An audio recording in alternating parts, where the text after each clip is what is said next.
مت مانگو کسی سے کچھ، جو کہ مانگنا اللہ سے مانگو، مانگو اللہ سے، انسانوں سے مت مانگو جو مانگنا ہے۔ حضور نے فرمایا کہ اگر جوتے باندھنے کا فیتا جو ہے وہ تمہیں چاہیے، اللہ سے مانگو۔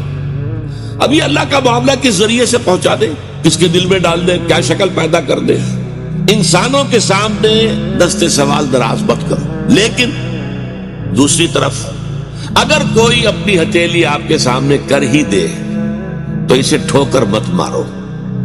اس نے عزت نفس جو ہے اپنی ہتھیلی پر رکھ کر آپ کے سامنے رکھ دی ہے۔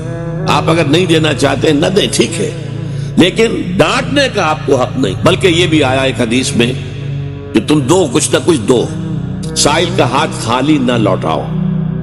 یہاں تک ایک حدیث میں الفاظ ہیں سائل کو ضرور دو، خواہ وہ گھوڑے پر سوار ہو کر تمہارے پاس آیا۔